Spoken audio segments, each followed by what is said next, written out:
views and opinions expressed in this program are those of the participants and do not necessarily reflect the views of BronxNet or the program underwriters.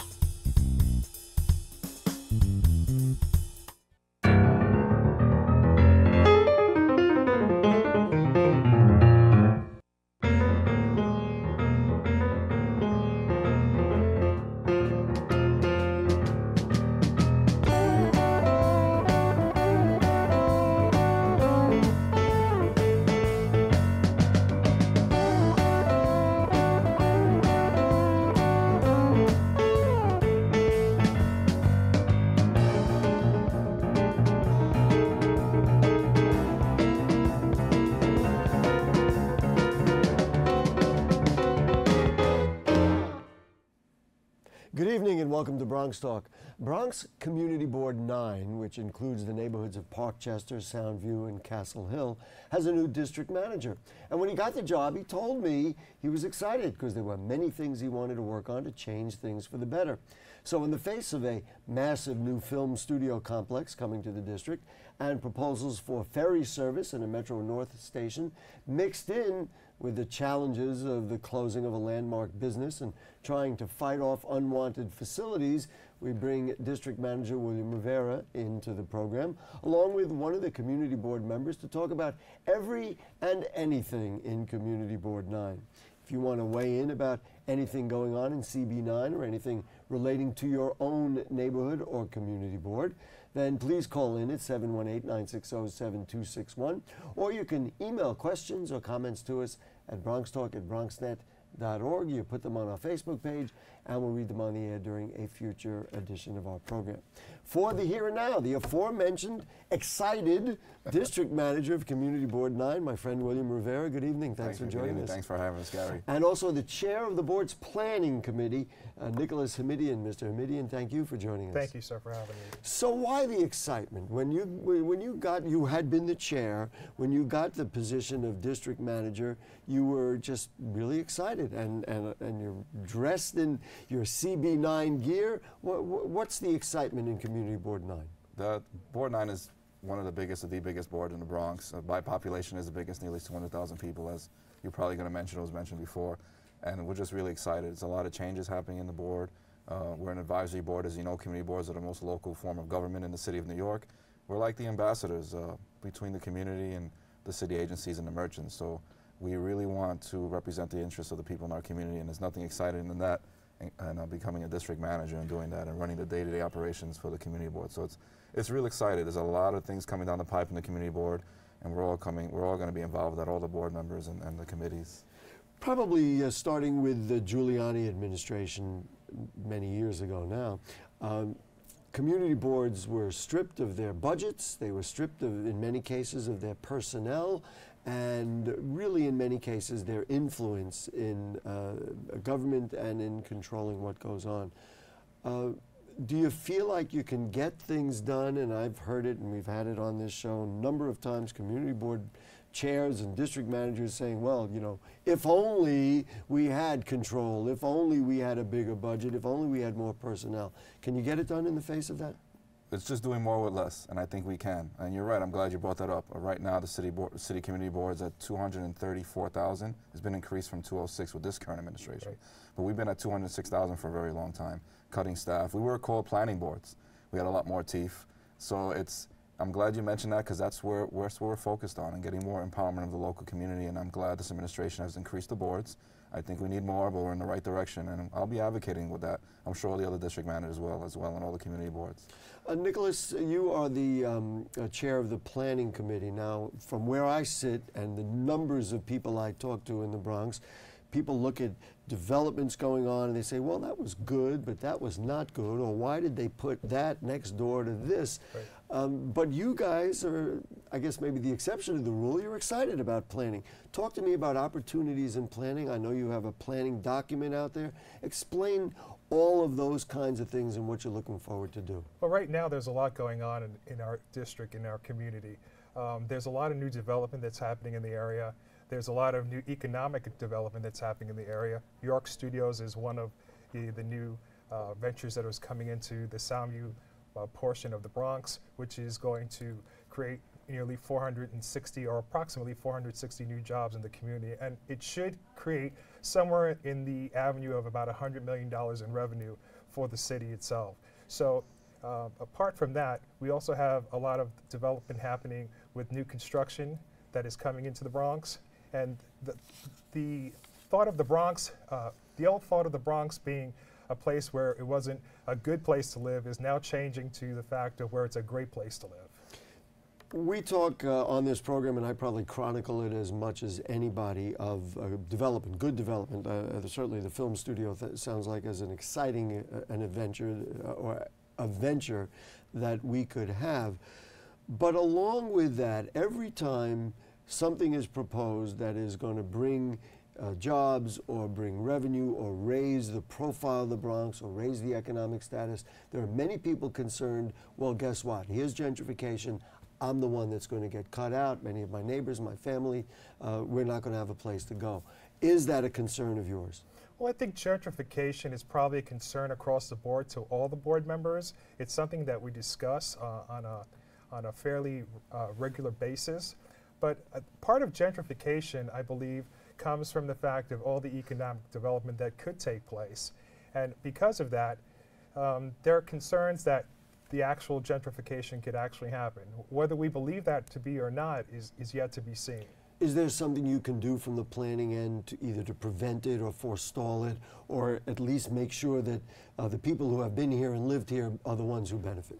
Well, one of the things you can do is create affordable housing, which will keep the medium income at the levels of where they are now. And at the same token, when you do provide an affordable housing situation, you also allow other people to come in to the neighborhood and start to be a part of the community. So it's like a 50-50, it's a double-edged sword. William, I want to talk about some of the particulars, some of the things that I brought up at the beginning as far as development, some of the difficulties. But give us an idea and piggyback off what your colleague said about planning. How is it going to work? It's so difficult in this day and age, and again, I've seen it and chronicled it on this program all the time. Thank goodness we got this project. And they're so happy that they get it, and then they lose the big picture and say, well, does this belong next to this? Or, gee, if we had only thought about, you know, that piece of land in total, maybe we could have done this, this, and this. Describe to me how you and your colleague here in the board sees the notion of planning, and are you able to really take a step back and take a look? Good question. We created a planning committee September of 2014. We were called planning boards, and we wanted to bring that back to the community board. There's numerous issues in the district going on. I think it's smart growth. We want to be in front. We're an advisory board. We're advisory. So we have to be at the table of every development, any project, and looking at the special interests of other people we represent, other people that we're the ambassadors for. Right. There's the York Film Studios going on the west side of our district, the Soundview Ferry on the south side of our district in Classens Point, the Metro North train station. There's development coming in, pockets of developments that come to the board depending if it's a ULIP or on the situation. Even if it's as of right, they come to the board for recommendations. So we want to be at the table at every discussion to talk about jobs for the community, make sure these construction projects hire in the Bronx or in our zip codes, talk about community benefit agreements. So creating the planning committee was a good start. We hired some consultants to review our parks, to review planning, to review our waterfront, and just really, this hasn't been done in our board for a very long time, I would say 20 years, so it's really, really needed, and we're very happy with the results. I would say it hasn't been done in any community board. If you can get it done, I tip my hat to you.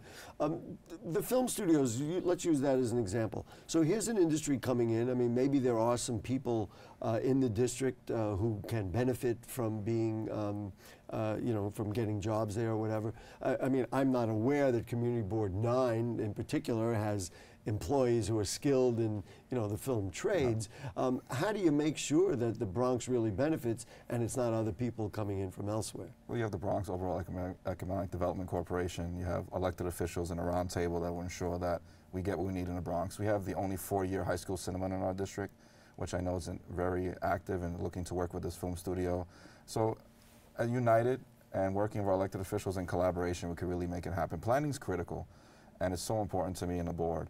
and to have all these resources. We recently received a grant through BMAR, which is the Bronx Man North Association of Realtors, and the National Association of Realtors, just planning grants, pretty much saying seed money to help us with our vision sessions. We've been around the district at all points, getting people's vision, brainstorming, getting all these ideas together, and to come up with a plan. There are outlets for us to sponsor 197A plans through city planning, so we've been exhausting every avenue to see how we can move forward. We're in the middle of the process. We collected a lot of data from the community. We're now in focus groups with TA presidents, community centers, directors, NYCHA developments, and getting all this information, and then we're going to come up with a plan hopefully with this year. It really is refreshing to hear this kind of dialogue, and I think you being here, for example, and just laying the groundwork and saying, listen, we're trying to do this right, I think is a very good step. And there are many other steps that will have to happen, but in order for like step B to happen, you got to do, you know, step A.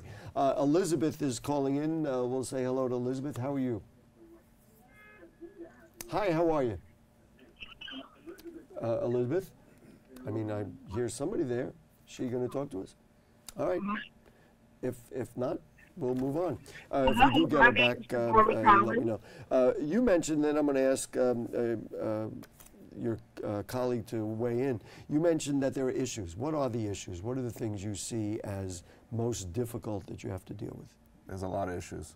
One being you've said it a couple of times, and I wanted to articulate. Almost 200,000 people is a lot of ground to cover, almost 6 miles. We monitor civil services. So one of the issues is simply the size of the district and the number of people you have to deal with. Correct. There's a lot of people, services to monitor, and we do a great job at it.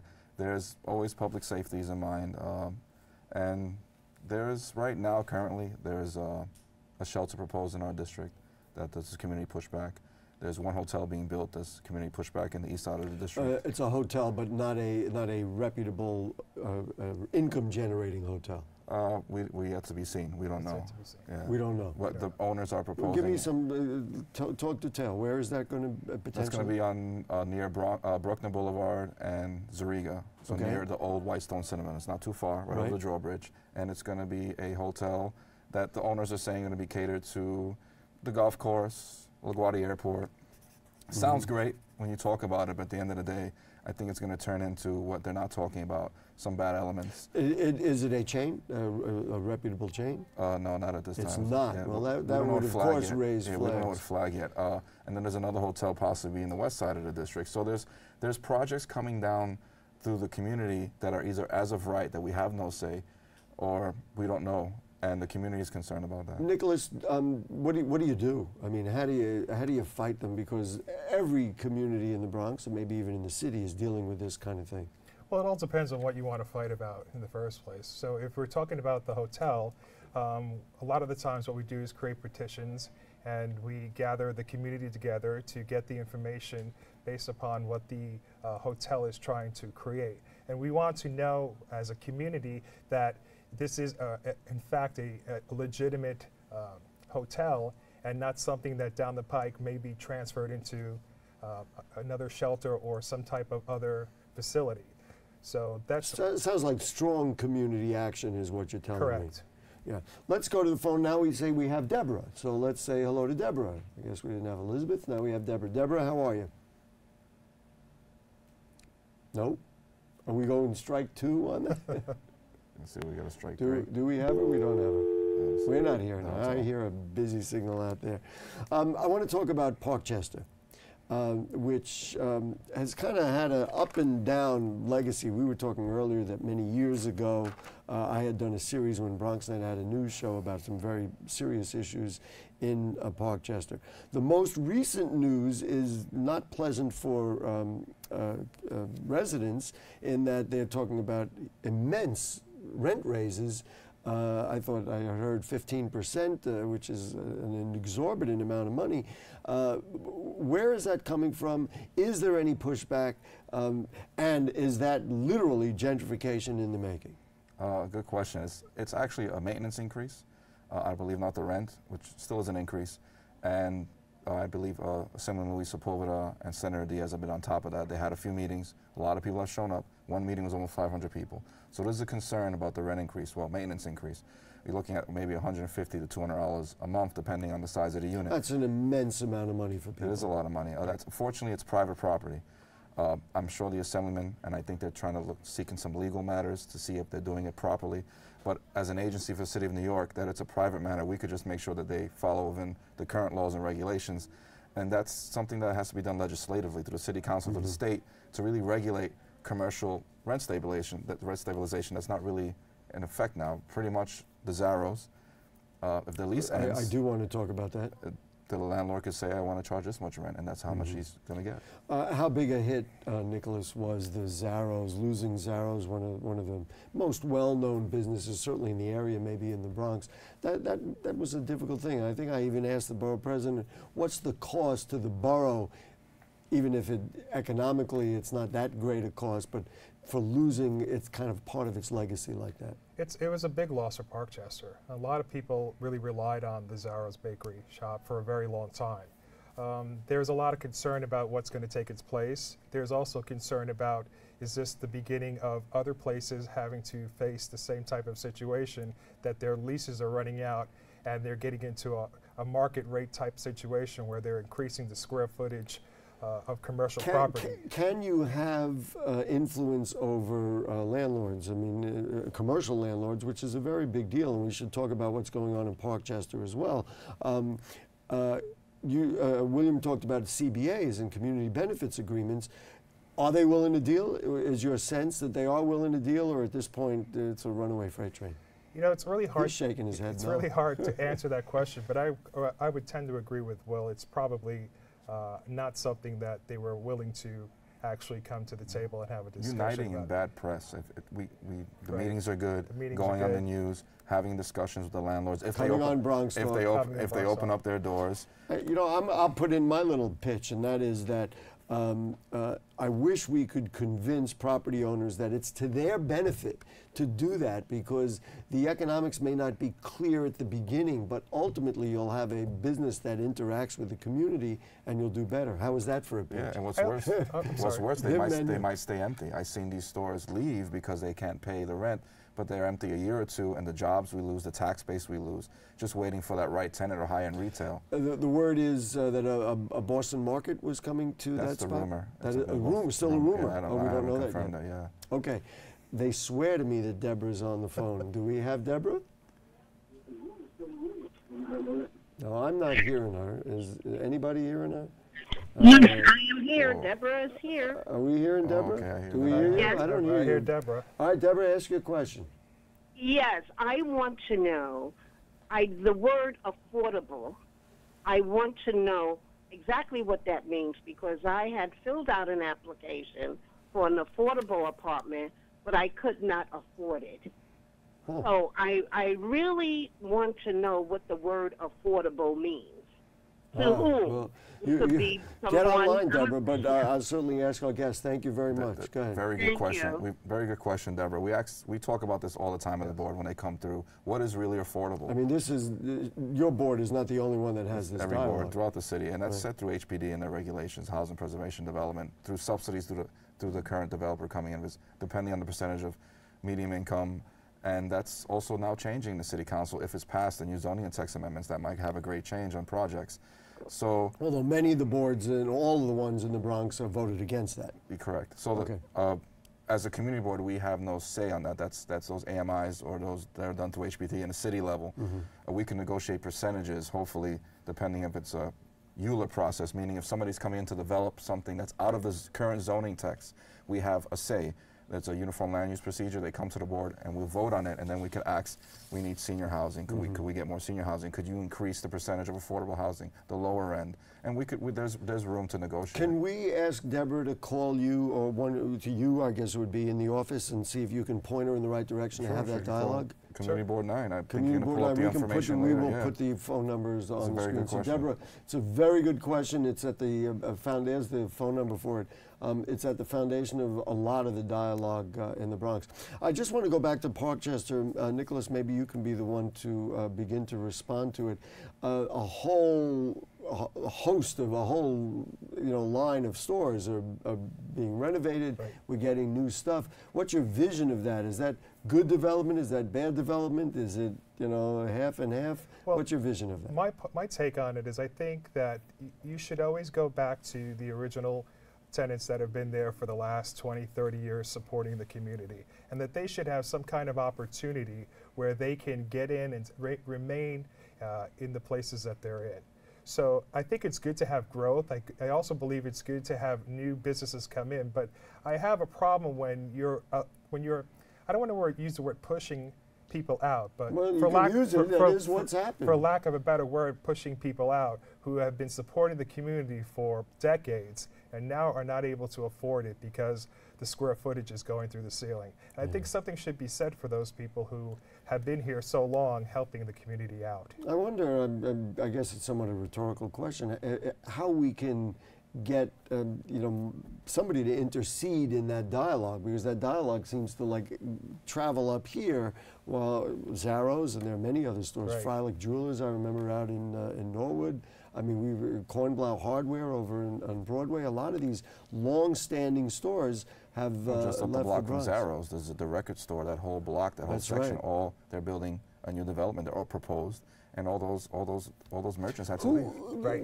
Maybe we can troubleshoot here and come up with somewhat of an answer. Who could have an intercede in that? Is there anybody who could? I mean, is it elected officials? Elected officials coming together could happen. Remember the Bars and Nobles? That was there were rumors. You're talking about in Co-op City. In Co-op City, that it was and the gonna elected be thrown officials out. got involved. So That's true. community pressure, elected officials collaborating, talking to the landlords, and depending how the landlord is. You might have a landlord that might close the door, or a landlord that might open it up and say, you know, it's good for business to really help and listen to the people in the area. Let's talk about that situation that was written up in the Bronx Times and elsewhere, and I've heard about it from a number of people, of a shelter coming, a homeless shelter coming into the community.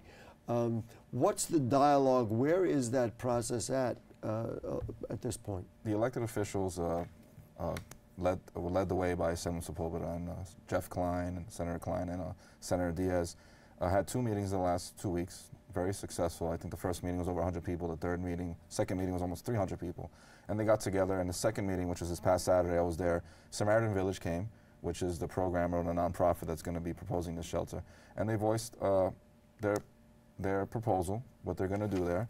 And the community had some pushback, and there was a lot of conversations, a lot of information, because it's not just a shelter, it's a transitional supportive housing with affordable housing and also community space and a health clinics. It's a lot of components in this project. So we have concerns. This is an as-of-right project. Again, this in the construction end of it, development part, it's an as-of-right project, so it's not going through ULURP, so we won't have no influence on that end.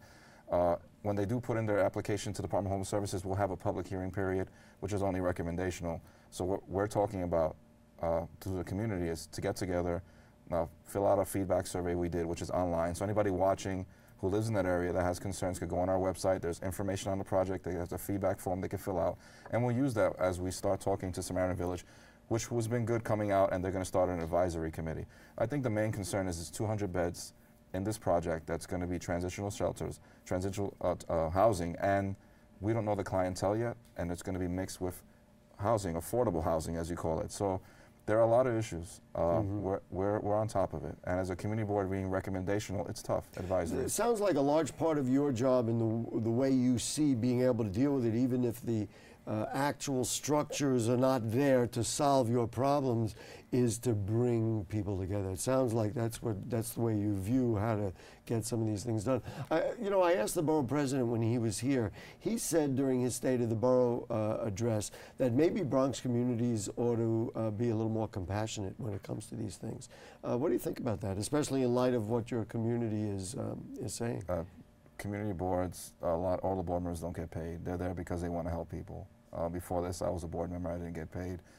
We have a passion to help people, all kinds of people, veterans, homeless people. We just want it done right. If you look at the Bronx is carrying most of the shelters, over 30% throughout the city. Nonprofit organizations that want to go and these per diem shelters don't have to go through the fair criteria standard just like a city shelter. So it's a loophole that these shelters, and the comptroller, John Liu, in 2013 came up with a great report, and the conclusion was that these per diem shelters and these nonprofit organizations operating as shelters don't go through the same process as a city shelter. And that's what we're seeing now. And I think better planning could be involved. I don't think anybody would say we don't want to help our neighbor. There's people who are one paycheck away from being homeless. There's a lot of veterans that come back from war who are homeless. And to be honest, if we don't take care of them, and the numbers that came out today actually in the newspaper show that the shelter system is absolutely exploding to historic numbers. And if we don't take care of them, you're going to find them all over the streets too. I'm sorry, I would just like to add that I think it's important that we are notified or get the information early on in the beginning so that we can work with these shelters and work with the community, inform the community what's going on, and try to find that commonality in that middle ground where we can help everyone out. Our goal is to help everyone out and to leave nobody behind. Sometimes it's just a little difficult when things come to us at the last minute that we have controversies within the community because we weren't aware of it. And then I'm sorry to interrupt you, but then it looks like we don't know what we're doing. But you feel like certainly that you want to do the right thing. We do want to do the right thing. Almost out of time. You're the chair of the planning committee. Give me the best vision that you've heard that you say, gee, if only we could put this into place. What would you like to see? Oh my God, there's so many things going. There's so many things I going need on. Another half hour? Is at least another half hour. There's so many things going on in our community right now. One of the things is the new development, or the attempt for a new development under Bronx River and the Bruckner Plaza for a free space area that's being worked on. The ferry actually coming in is also a great project. The Metro North train station is another great project. York Studios is another great project. There's just a lot going on. And we don't have a satellite community college or any type of college in our district. Oh, we should talk about that. Yeah. We don't have a hospital in our district. We have a large district. Wow, for 200,000 people and no hospital there. So people, I'm just trying to think what would be the nearest. So they go to Jacoby. That's not quite in the area. All right, we gotta wrap it up, right? You had something you wanted to give me, right? Oh yeah, I had it right here on display. They had the hat and they said we're going to give you the Community Board 9 pin. I don't know if the other community boards would like me wearing, but I'm getting a Community Board 9 hat. Am I okay wearing this, folks? Yes. All right. Now I'm on the team, right? Now I'm on the planning committee, right? You can come to our next shelter meeting. Listen, William Rivera and Nicholas Hamidian, I'm real excited about what's going on in Community Board 9. Thank you very much. Thank you for having us. We'll have you back when the good news keeps piling in.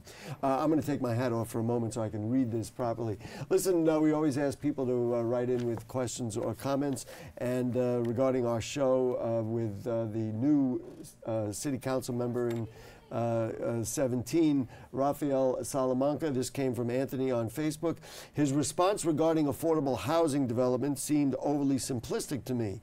It seems to me that there already is a saturation of low-income housing in the neighborhood, and the addition of middle and higher income housing is what is necessary. Thank you to Anthony. And if you have further questions or comments on anything you heard on tonight's show or anything going on in the Bronx, then email them to us at bronxtalk@bronxnet.org. You put them on our Facebook page and we'll read them on the air during a future edition of our program. We ask you to like Bronx Talk on Facebook. You can check out the archives at bronxnet.org. You find Bronx Talk on the lower right navigation bar. Next week, it's homeowner scams that are duping people in our home borough of the Bronx. Then on March 21st, it will be Council Member Andrew Cohen. Thanks to our producer, Jayla Juberis, and also to Director Shirley Arietta, to Neilani and Helen and the cast of thousands around here, and to you, good night.